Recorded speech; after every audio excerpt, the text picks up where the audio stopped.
While we are born with curiosity and wonder, and our early years full of the adventure they bring, I know such inherent joys are often lost. I also know that being deep within us, their latent glow can be fanned to flame again by awareness and an open mind.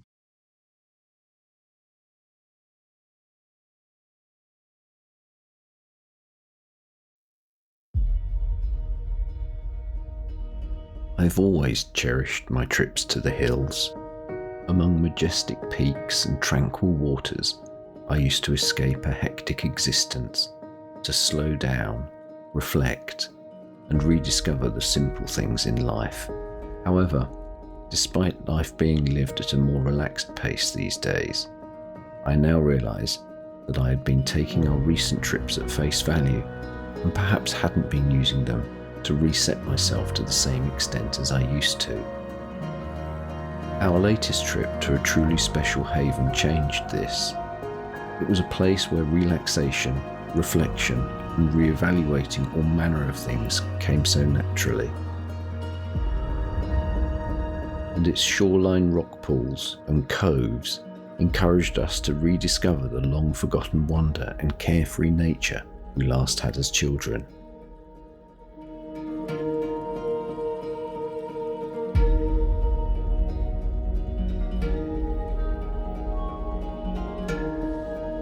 In the embrace of this landscape, as we paddled, swam, and hiked, the wonderful writing of Sigurd Olsen and John Muir came to mind again. Their essays on wilderness, nature's quiet wisdom, and on our quest for meaning have always resonated deeply within me.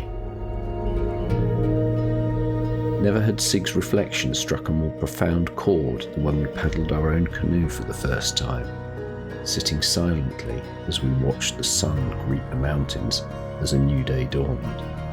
Sig's essays on subjects such as the way of the canoe, campfires, and silence had always conjured evocative images in my mind, yet they took on an extra significance throughout this trip as I found myself experiencing so many of the sentiments and emotions that he had written about.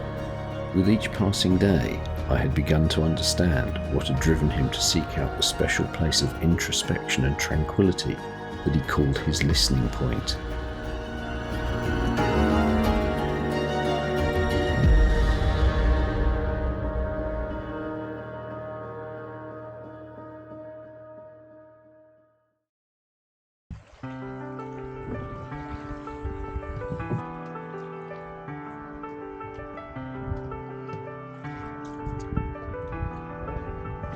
Ones that you've got as far as seating areas. There's a... Here we come.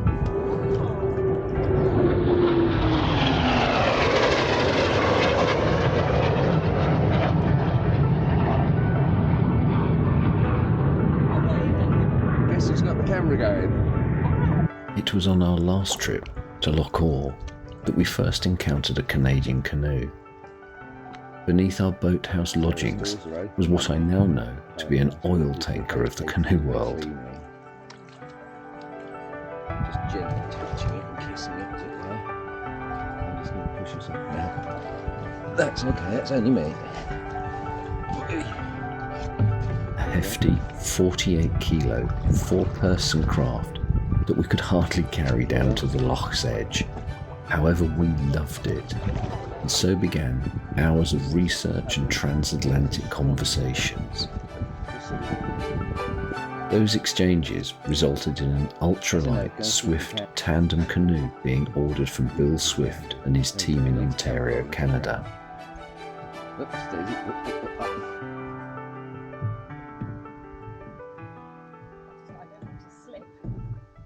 You've got some cracking bruises, haven't you?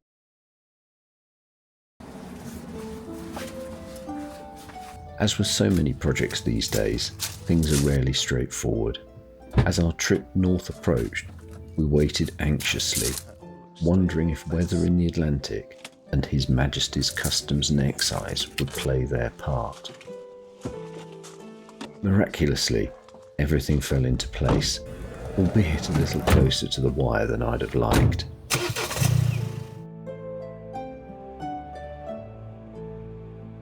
Container cleared customs just a day before our trip, and we met our dedicated importer, Luke, at the national hub at dawn the following morning to watch the container arrive from Liverpool docks.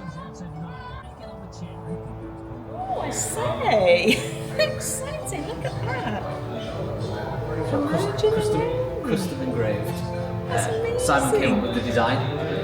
And then fantastic. we managed to get it in with Badger, and then we've had it black filled so that it matches the Badger logo that's on the front here, wow. and also the Badger that's on the bottom. So. Look, that's absolutely delightful. Thank you so much.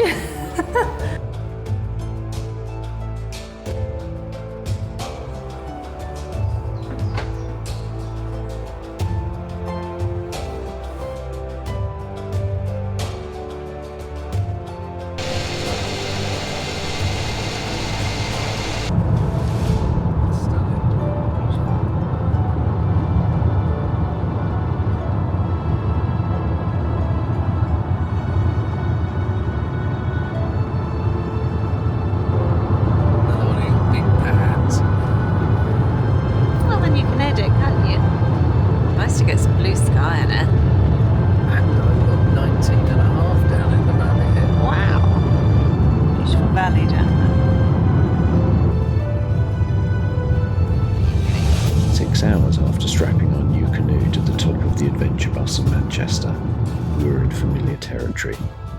Except this time, as we paused beside the shores of Loch Marie, we knew we now had the means to paddle to explore the myriad beautiful islands that had always been out of reach.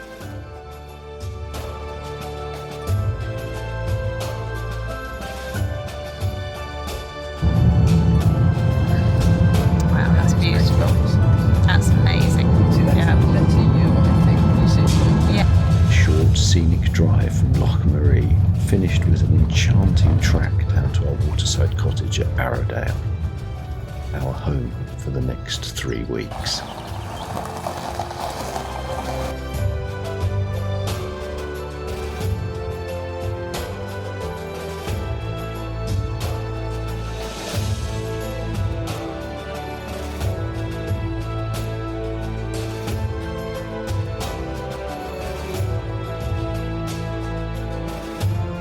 Our day had been long, yet it had been an easy and satisfying one. Being able to collect the canoe on the way up had been such a blessing, and we'd arrived in time to witness the magnificent evening light burnishing the hills surrounding us. A quick wander along the cottage's secluded shoreline confirmed how beautiful a place we were in, but little did we know at that point this wasn't like other properties that we'd rented previously. This one would have a lasting effect upon us.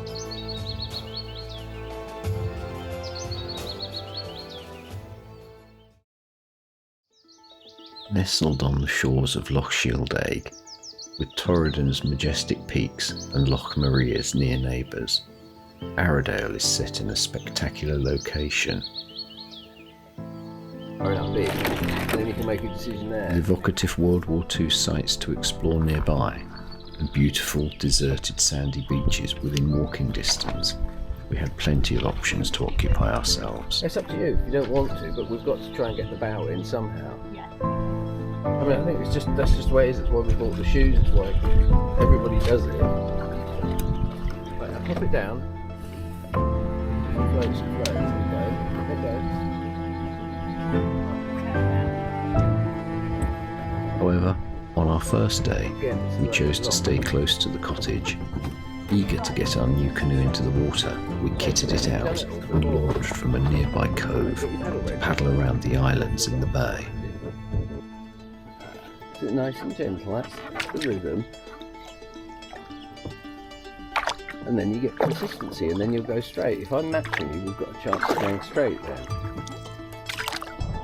There's degrees of that there. So anywhere between that and that will help you. Crossbow draw or crossbow cut or whatever you want to do. There you go, there's a crossbow draw. It doesn't matter if you do. Right? Alright, so now I'm Yeah. I would hold it up. You've got strength if you're holding it up. Yeah, like that. There you go. That's easier.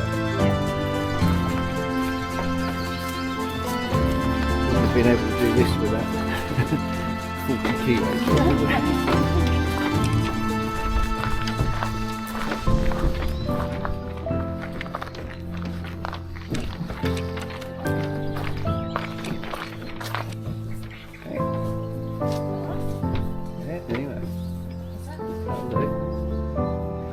That evening, as we sat reflecting on our day, my thoughts drifted to Sigurd Olsen's writing. As the flames of our tabletop warmer flickered, I recalled his observations about campfires.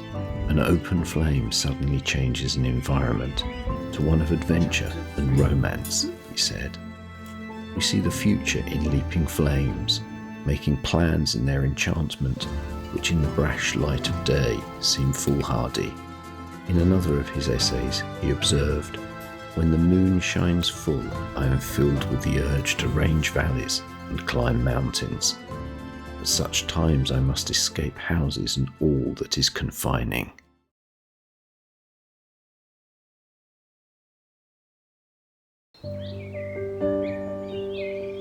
Interestingly, despite the time spent around our small fire, we didn't end up making many plans. Instead, in those early days, we took each day as it came, blissfully happy to explore the shoreline, grounds, and woodlands surrounding us. As we wandered, we stopped to listen, observe, and photograph far more than we had done in a long time.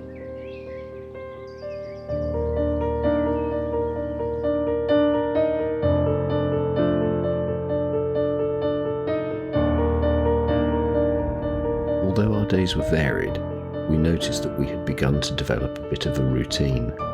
No matter whether it was warm or chilly, we found ourselves regularly drawn to the rocks down by the bay, sometimes to have our morning coffees, sometimes our sundowners, but more often than not, to just while away time watching and listening quietly.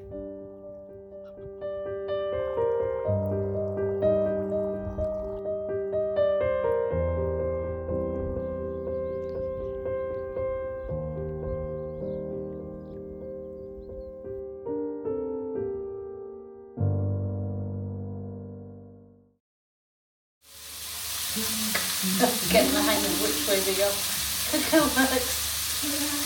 We're getting there. G-funk groove, making moves, no time for snooze.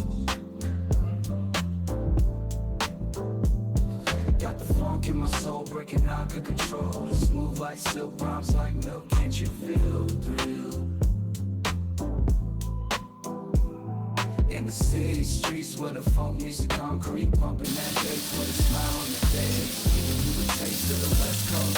Let's go to the G-funk groove, the sound that makes you move. G-funk groove, the sound that makes you move. G-funk groove, make it smooth, feeling in the mood. Rap, funk, chill, we all hit a thrill. Elbow spin while the crowd keeps hitting. Get up on your feet, let's take it to the street. I've mentioned him a few times, so I guess it's probably time I introduced Sigurd properly.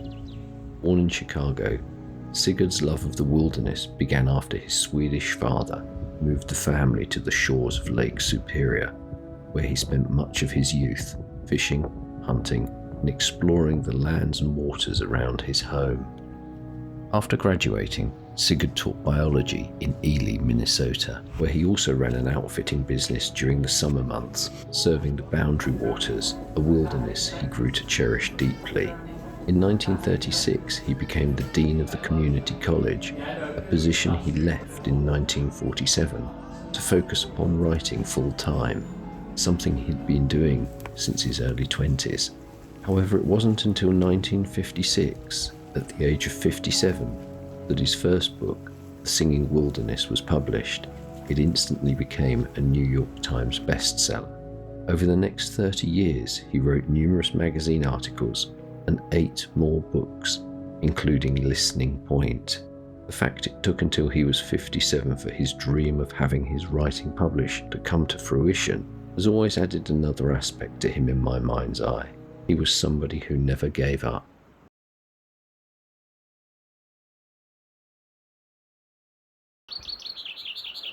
Sigurd's writing earned him awards from the Sierra Club, the Wilderness Society, the National Wildlife Federation, and the Isaac Walton League. In 1963, he became Vice President of the Wilderness Society and was named its President in 1968. During this time, he helped draft the Federal Wilderness Act and played a key role in establishing Voyageurs National Park in Minnesota, the Arctic National Wildlife Refuge in Alaska, and Point Reyes National Seashore in California. In 1978, he saw his beloved Boundary Waters designated as the Boundary Waters Canoe Wilderness Area. With the mighty Slioch towering over its northeastern shores, Loch Marie sits in a spectacular glacial trough. It contains 5 large wooded islands and over 60 smaller ones.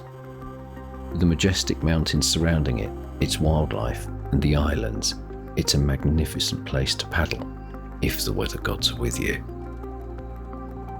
As we launched from Slatterdale, there was hardly a ripple on the water. The movement of a canoe is like a reed in the wind, Sig wrote.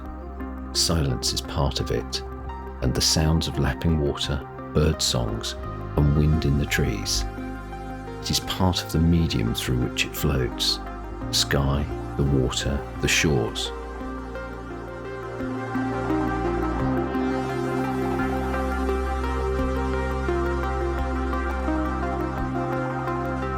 Should you be lucky enough to be moving across a calm surface with mirrored clouds, you may have the sensation of suspension between heaven and earth, of paddling not on water, but through the skies themselves. I'd read that passage so often, and here we were experiencing it for ourselves.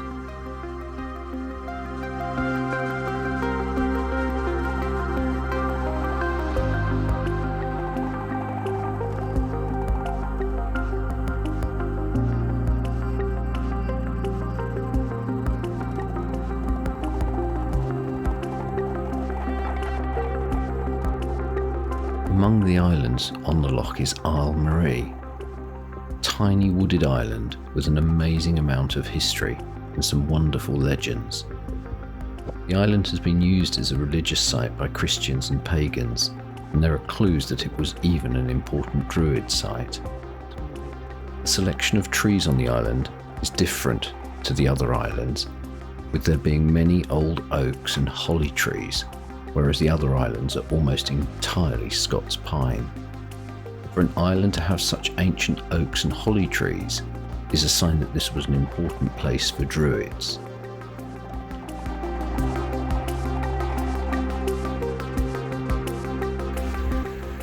You must swim out to these places. They must do, mustn't they, Si? They must do. It's incredible. You're right along the beach here. And also looks like there's a few of them as well, actually. It's not just a single track like we were on that other beach. It's also said that the island attracted the sick and the insane, who were taken to it to drink from its holy waters and to be plunged into the loch 3 times in the hope of a cure. Fortunately, we didn't plunge ourselves into the loch. However, its waters certainly worked their magic upon us.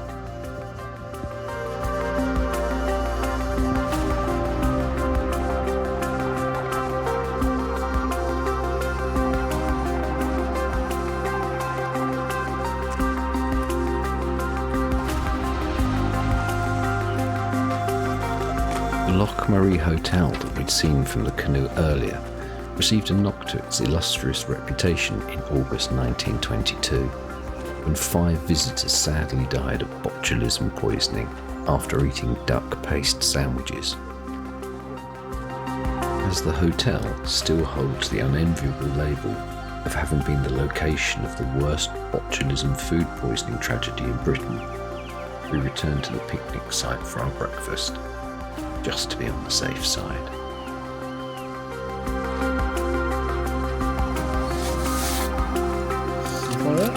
Very much so, did you? I thought we did really well.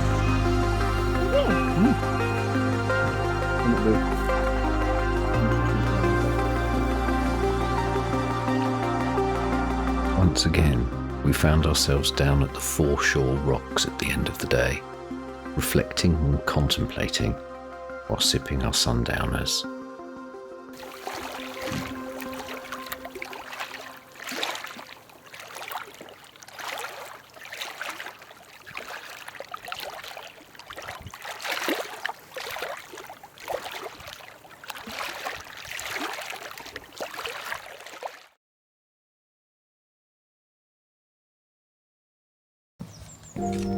Swim.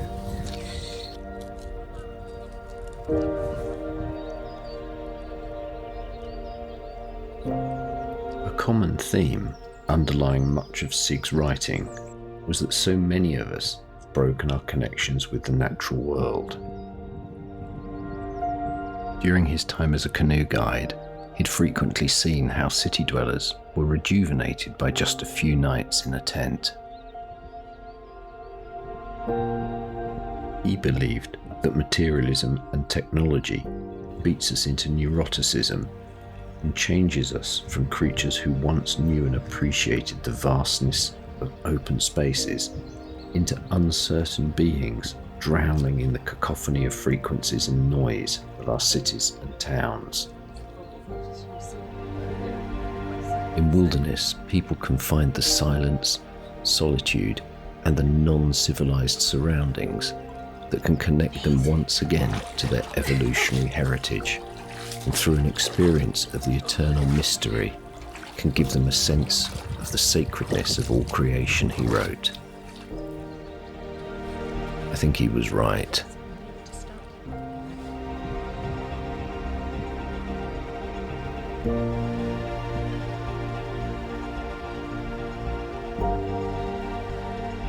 Some fresh after my morning swim.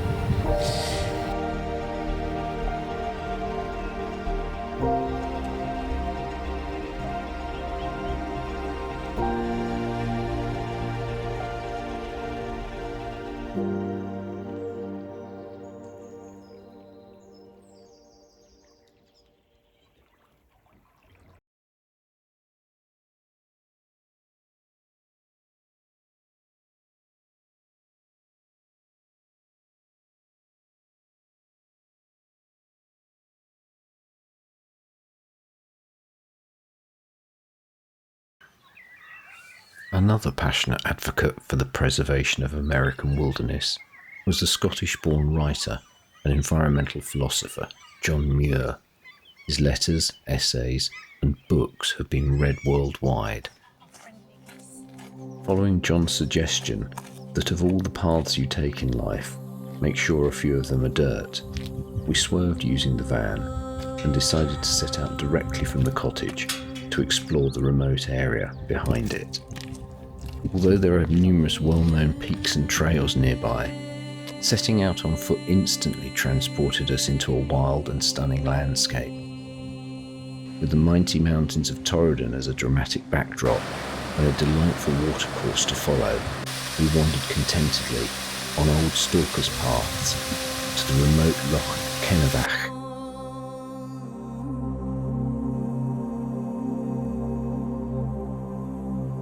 There, under the gaze of the mighty Bauschwein, we communed with the spirit of Muir and immersed ourselves, quite literally, in nature.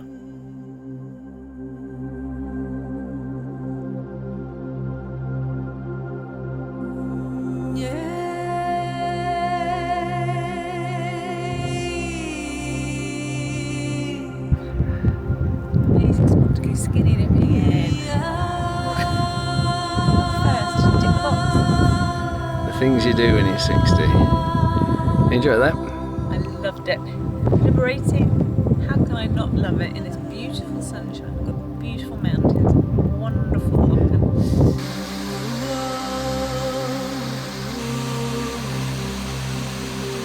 Wow, what an amazing walk. Quite breezy.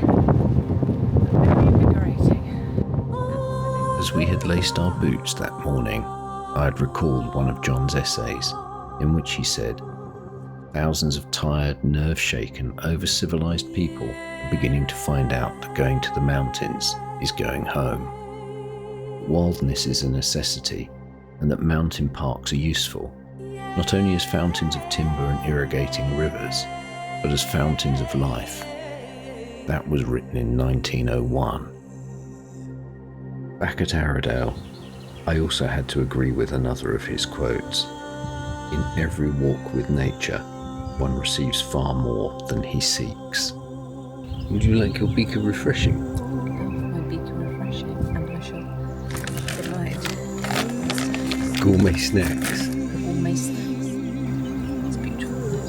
Lovely sunshine. I'm blessed in Scotland in May. I've got sat in the sunshine with a glass of rosé.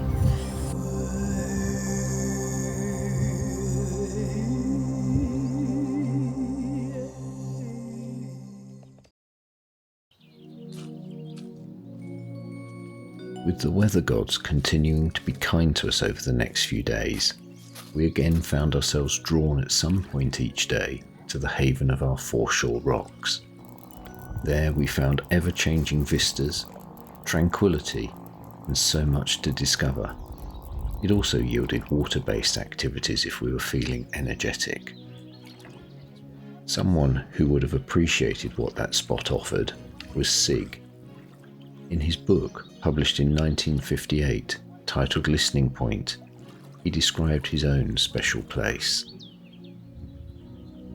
Listening Point is a bare, glaciated spit of rock in the Critical Superior country. Each time I've gone there, I've found something new, which has opened up great realms of thought and interest. For me, it's been a point of discovery, and like all such places of departure, has assumed meaning far beyond the ordinary. There I have sensed the span of uncounted centuries, and looked down the path all life has come. I have explored on this rocky bit of shore the great concept that nothing stands alone, and everything, no matter how small, is part of a greater whole. I called it Listening Point because a long time ago I read a passage in Plato's Commentaries, which runs back over 2,000 years. And Plato talked about standing on a point of rock near Athens and looking up to the heavens. Then he looked down at the point of rock he was standing on and realized that he was standing on the apex, a great constellational triangle. And the apex he was standing on was to him the most important point of the universe. And from that apex, he could not only explore his own soul, but explore the spirit world and all of the universe. And so I decided my little point would be a little point like Plato had in mind. From my point, I could explore the universe. This to me was the most important point in the universe. I believe that what I've known there is one of the oldest satisfactions of man, that when he gazed upon the earth and sky with wonder, when he sensed the first vague glimmerings of meaning in the universe, the world of knowledge and spirit was opened to him. I have received many letters saying I've found my listening point. My listening point's in Washington or Alaska. Listening points can be found almost everywhere. They don't have to be my listening point. It all depends on your perception and your state of mind and your ability to comprehend the relationship of some particular place you have found, which means the same to them as to me.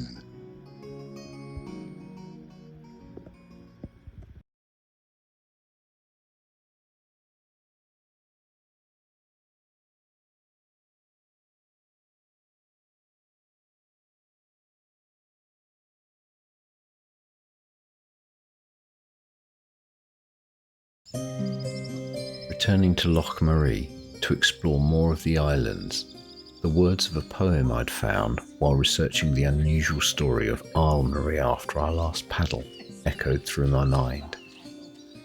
Written in 1850, this is The Well of Loch Marie by John Greenleaf Whittier. Calm on the breast of Loch Marie, a little isle reposes. A shadow woven of the oak and willow ere it closes. Within a druid's mound is seen, set round with stony warders, a fountain gushing through the turf, flows o'er its grassy borders. And whosoever bathes therein his brow, with care or madness burning, feels once again his healthful thought and sense of peace returning. A restless heart and fevered brain, unquiet and unstable, that holy well of Loch Maree is more than idle fable. Life's changes vex, its discord stun, its glaring sunshine blindeth, and blessed is he who on his way that fount of healing findeth. The shadows of a humbled will and contrite heart are o'er it. Go read its legend, trust in God, on faith's white stones before it.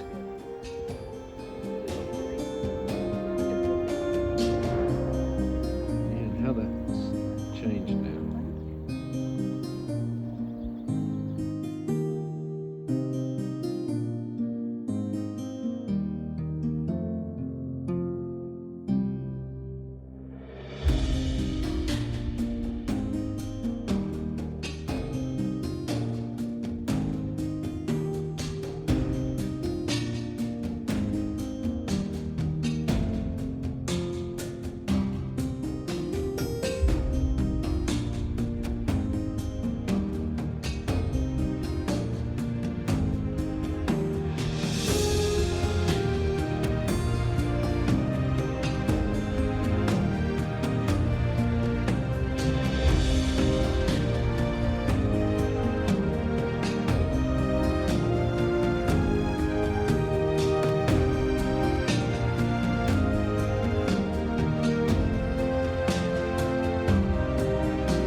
It seemed fitting that it was a bleak, dreich day when we visited the crumbling concrete buildings and old gun emplacements on the wild promontory of Ruvas Nan Sasan, western tip of Loch Ewe.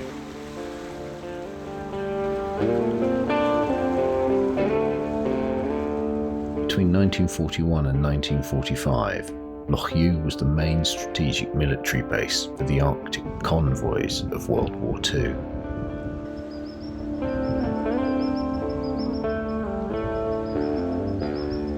As a deep sea loch with direct access to the North Atlantic Ocean, it was a perfect location. At times up to 95 merchant navy and Royal Navy ships anchored in the loch.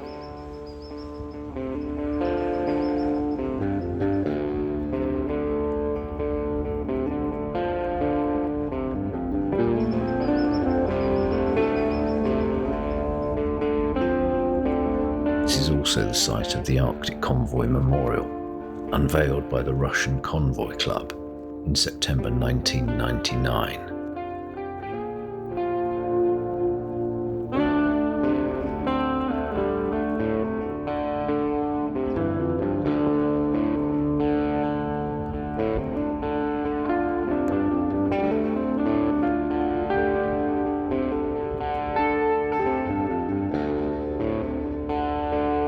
Structural elements that remain here are some of the most complete coastal defences in the United Kingdom.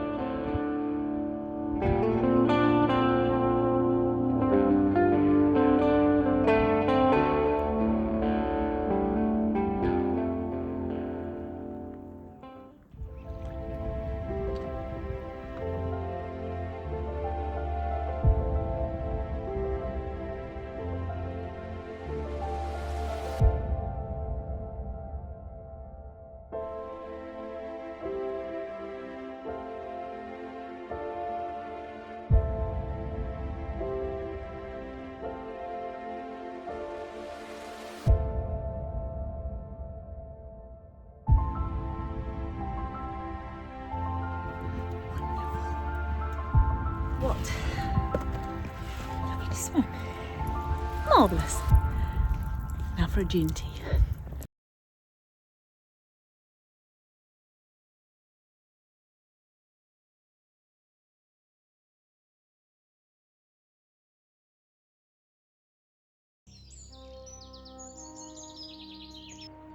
I've always been one for cheering on the underdog, and Bain Shechkel is one of the forgotten summits amongst the peaks of Torridon.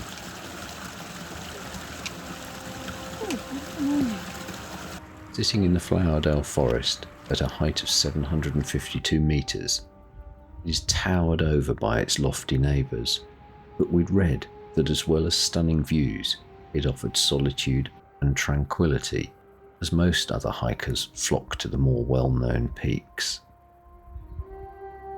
Our route that morning started up a fine stalker's path, heading along the glen until a substantial cairn marked the turning point where we had to begin our long ascent into the corrie.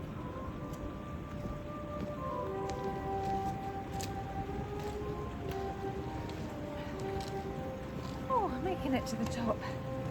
You're not at the top. This is the top of the To the top of this bit. top of this bit. That's what this is. Exactly. Oh, exhilarating, wonderful. From the top of that corrie, the ground ahead was rough and pathless, but never lacked interest.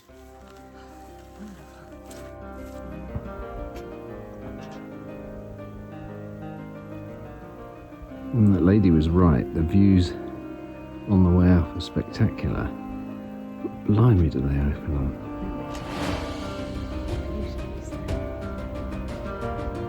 It's out to the Hebrides, I believe you can see. And I think they get better as we get off this shoulder. Every so often there were boggy patches and small lochans to find our way around, and several boulder fields to negotiate. But throughout, there were constant glimpses of mighty peaks from unfamiliar angles. A continuous game of guess the mountain.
The moment when we emerged onto the final plateau was such a thrill.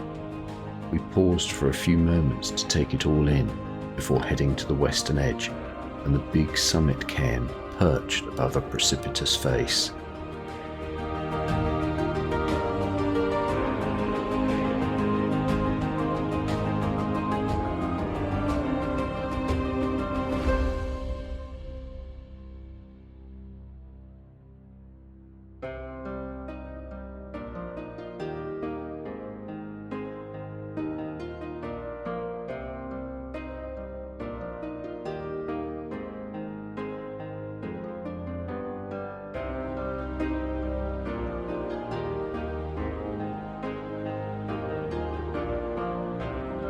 With its very steep slopes to the south and west of the summit, comments we'd heard had been right. Ironically, this often overlooked hill on the northern fringe of Torridon offers an unforgettable vantage point for the far grander peaks all around.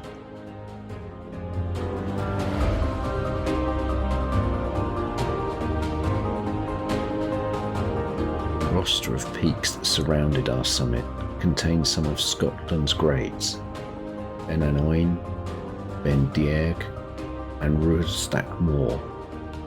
Beyond them, Ben Alligan, Yach and the remainder of the Benyay Ridge.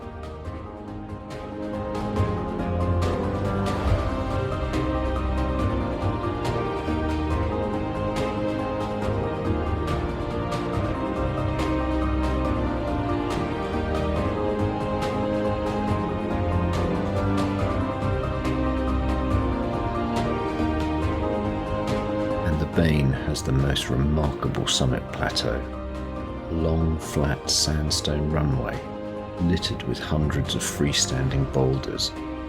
Even with the astonishing views in every direction, Bain is a truly spectacular place itself.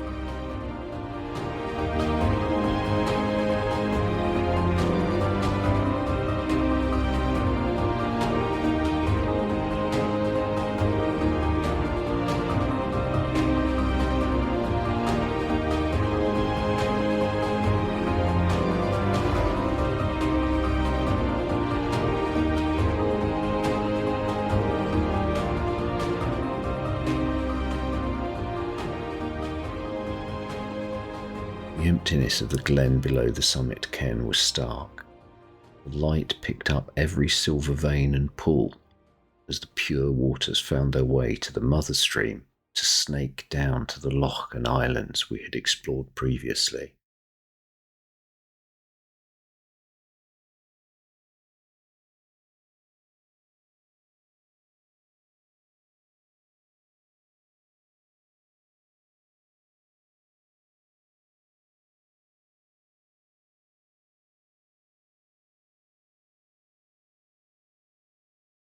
All right now, that sun is so warm.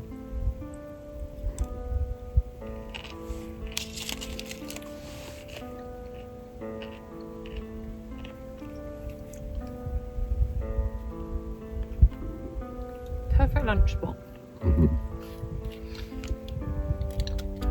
It's just breathtaking. No, I'm not 100% certain. But that I know is the triple buttresses. Yeah, okay, totally get that, yeah. That I know is, I think it's Lear or something like that. Mm-hmm. Yeah.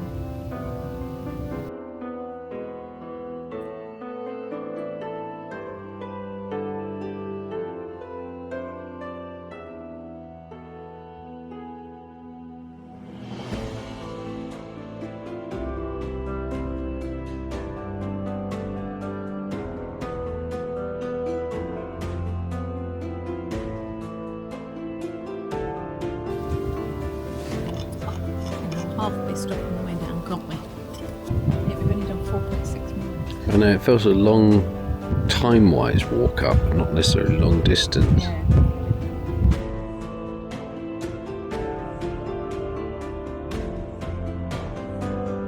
We lingered over a leisurely picnic, drinking in vistas and thinking to ourselves, how many miss this because they just seek out the well-known mountains.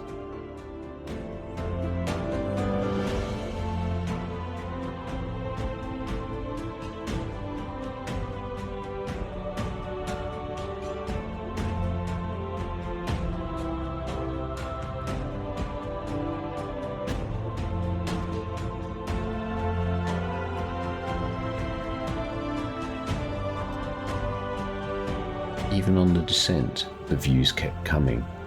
The Fisherfield Munros of the great wilderness lined the horizon, and always to the forefront, Slioch. Once again we heeded Sig and John's advice to fully immerse ourselves in our surroundings.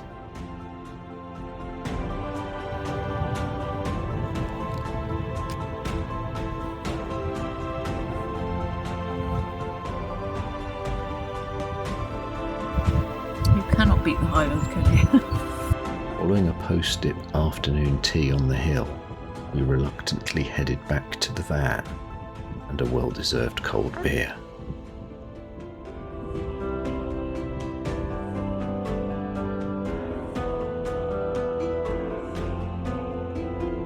Enjoyed your day? Had an absolutely amazing day. Wonderful walk.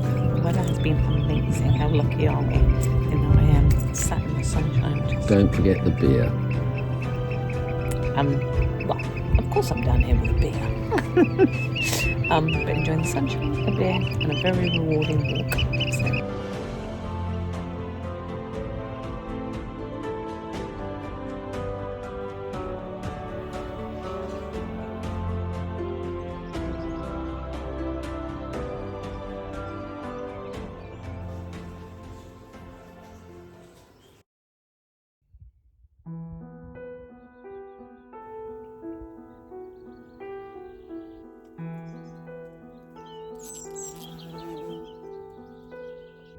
For many an hour we were to be found at our little point, whether we had wandered down with a book, binoculars, or a camera. Most often we sat quietly, content to observe all that was around us.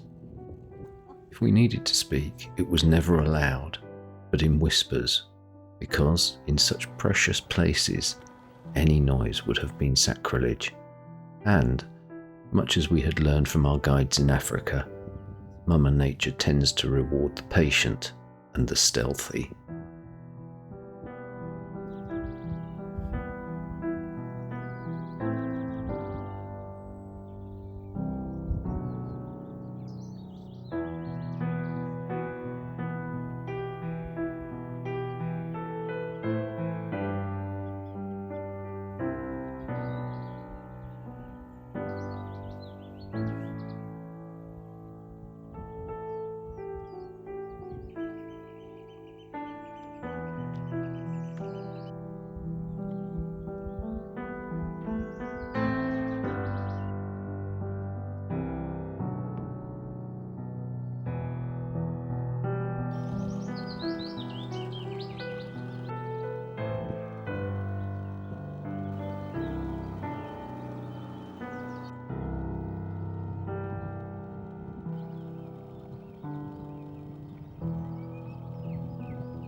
In the singing wilderness, Sig had written, "There is magic in the feel of a paddle and the movement of a canoe, a magic compounded of distance, adventure, solitude, and peace.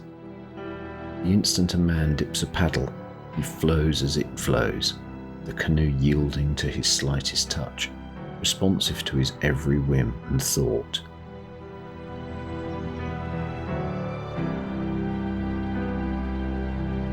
As we were far from reaching that zen-like state, we also ensured we practiced our paddling. We were always thrilled to return to our point, to see what else Mother Nature might treat us to.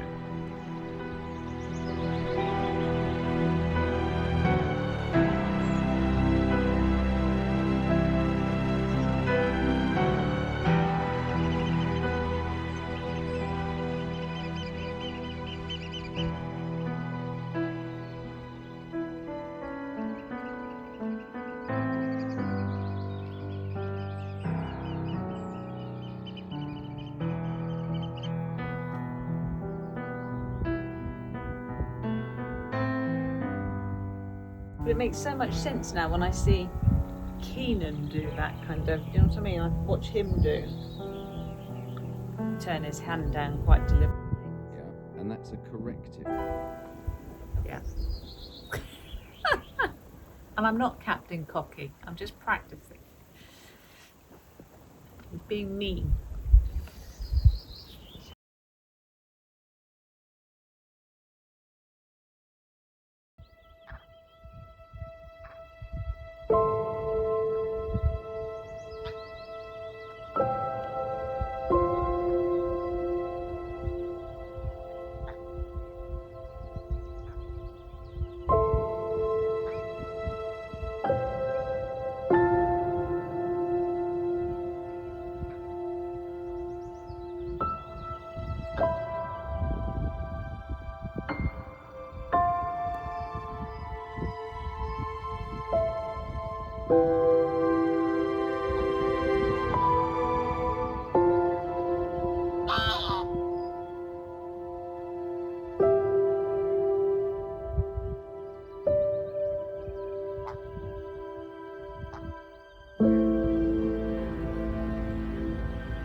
It was before dawn, that period of hush before the birds had begun to sing.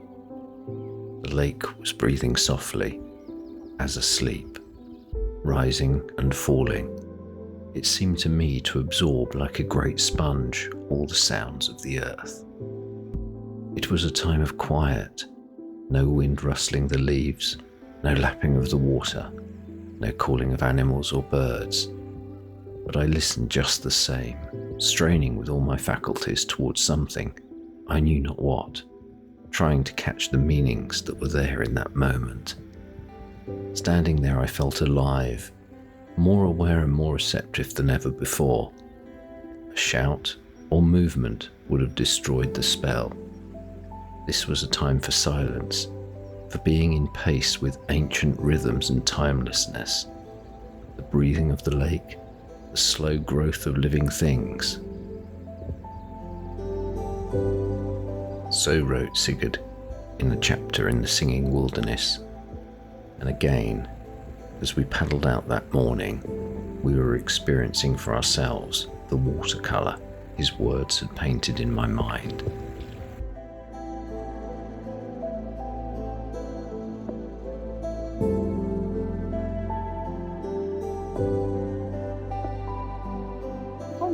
About 5 o'clock or something, maybe a little bit after. I think it was about 5, just as the sun was coming up.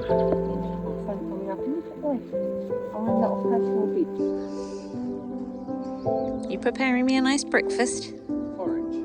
Oh, marvellous. A nice cup of coffee?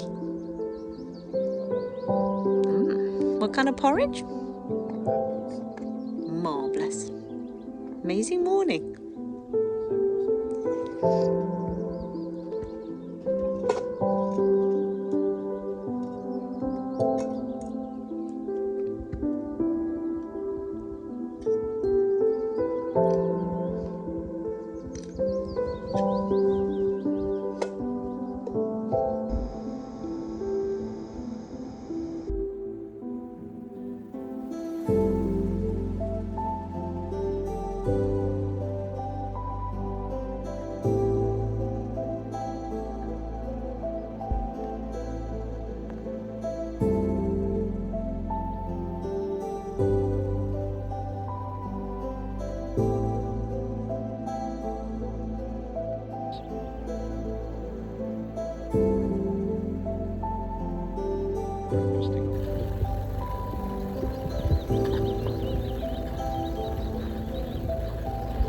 wonderful breakfast. Wonderful morning it has got on our little beach.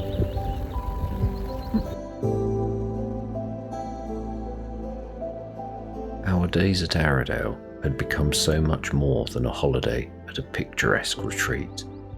It had become a haven, much like Sigurd's listening point. Most mornings, the sun's first rays danced on the tranquil waters, inviting us to swim, paddle our canoe, or to just sit with a coffee and contemplate. The serene beauty of the loch setting created a sense of peace and clarity that I hadn't experienced for so long. Just as Sig described his point as a place of profound introspection and connection with nature, our little point had begun to serve the same purpose for me. There I could truly listen, not just to the calls of the wild or the rustling of the trees, but to my own thoughts and feelings. The chaos of modern life seemed a world away, replaced by the simple, grounding rhythms of nature. In the evenings, as the sun set behind the hills, casting a golden hue across the landscape, we would sit like Sig had done, letting the silence envelop us. These moments of stillness were not just about the absence of noise, but the presence of tranquility and the opportunity to reconnect with ourselves and each other. The worries and stresses of daily life faded into the background, replaced by a profound sense of contentment and renewal. The essays of Sigurd Olsen and John Muir, which had always been a source of inspiration, now resonated even more deeply. Their words came alive in the rustle of leaves, the gentle lapping of the waves, and the whisper of the wind through the pines. Their reflections on the way of the canoe, the solace of campfires, and the power of silence seemed to describe our own journey in ways I couldn't. Arrowdale, like Sig's listening point, had reminded us of the importance of slowing down, of taking time to reflect, and of the healing power of nature. The memories we created, the lessons we learned, and the peace we found will hopefully stay with us until we next return.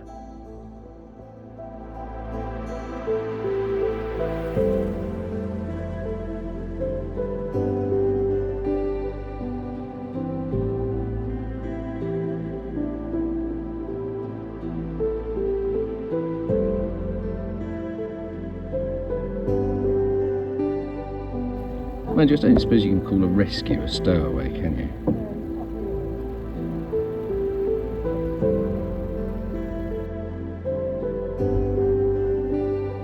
My heart's in the Highlands. My heart is not here. My heart's in the Highlands are chasing the deer, chasing the wild deer and following the roe.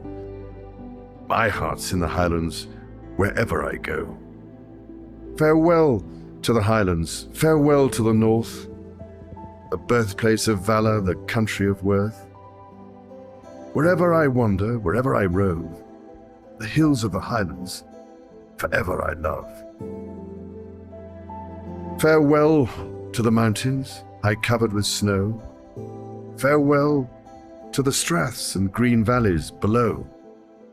Farewell to the forests and wild hanging woods.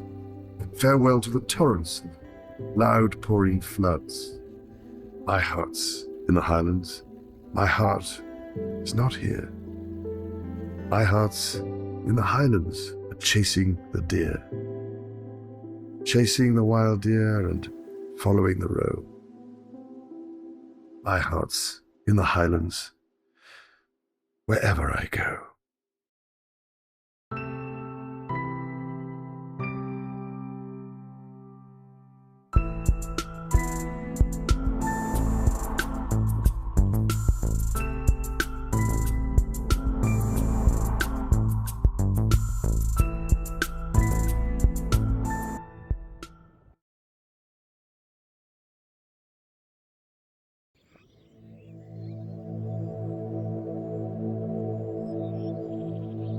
The lessons from the Highlands to slow down and savour things fresh in our minds, we broke our journey home with a long weekend in the lakes. It was one last chance to squeeze out every last dose of mountains and fresh air that we'd become addicted to.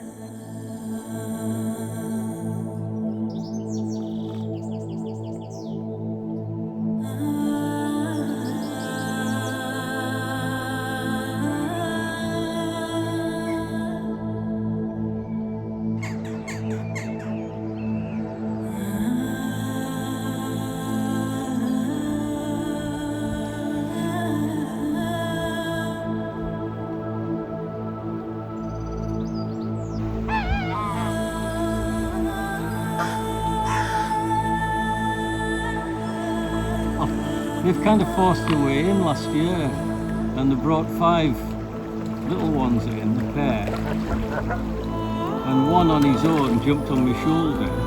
Just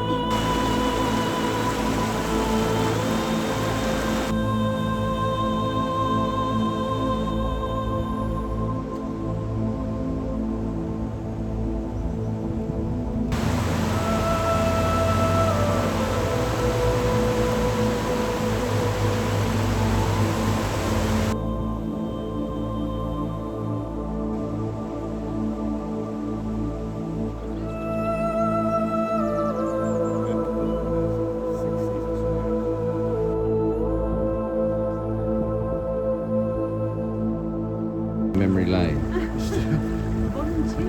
And to think Barry was once tall enough to get in there without banging his head. I did, I nearly knocked myself out when my head came out here, I remember that.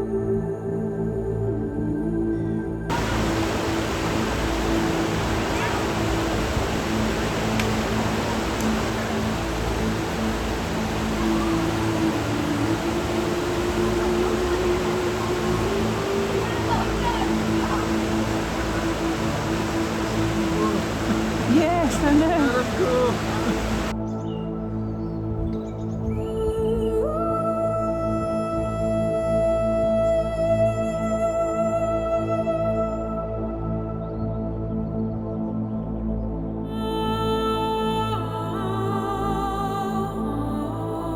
In the lakes, it's always more of a challenge to escape the hubbub of people. But crowds do tend to flock to predictable peaks, and we tend not to on busy weekends.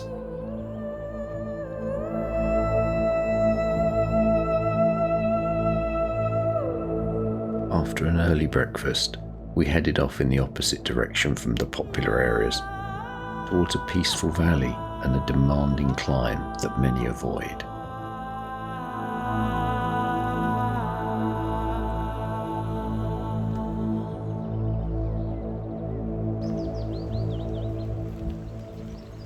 Morning.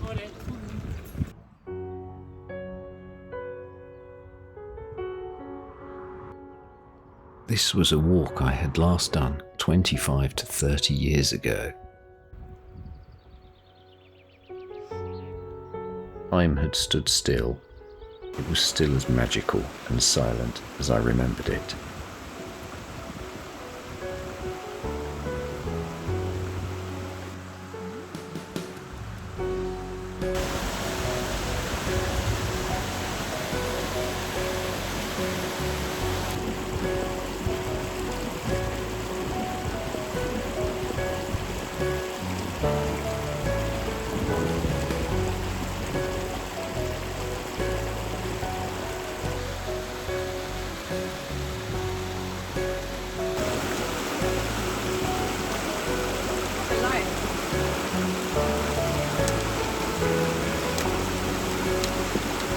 Wonderful. Bit lucky there.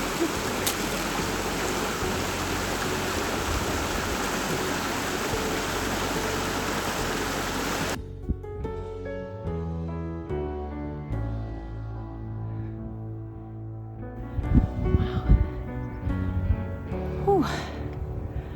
Tough climb, but well worth it.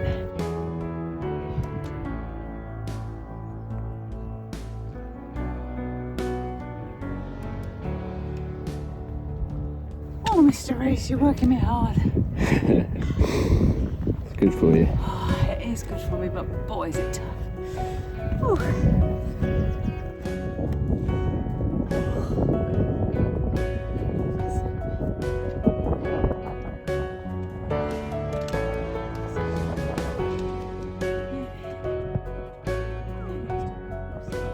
Sitting atop Harter Fell, we felt pleased with ourselves as we watched an endless stream of people trying to make their way across Striding Edge onto Helvellyn.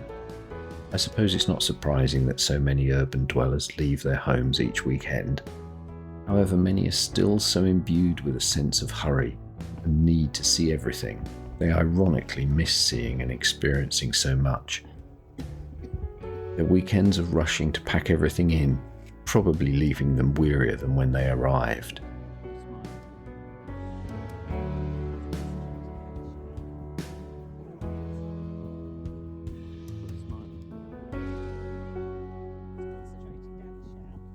As we descended Hartsop above Howe's beautiful ridge, I reflected on our trip and the little listening point we'd left behind, and I realised I was taking home more than memories.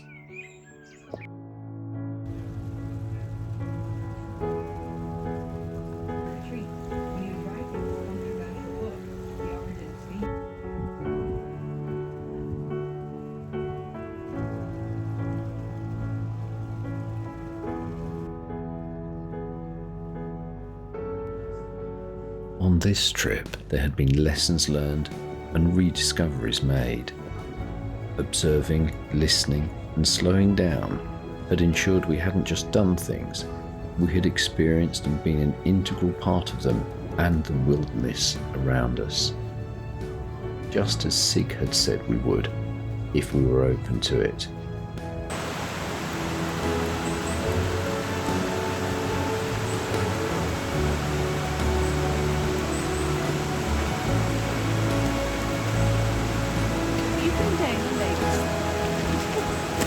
While we are born with curiosity and wonder, and our early years full of the adventure they bring, I know such inherent joys are often lost. I also know that being deep within us, their latent glow can be fanned to flame again by awareness and an open mind.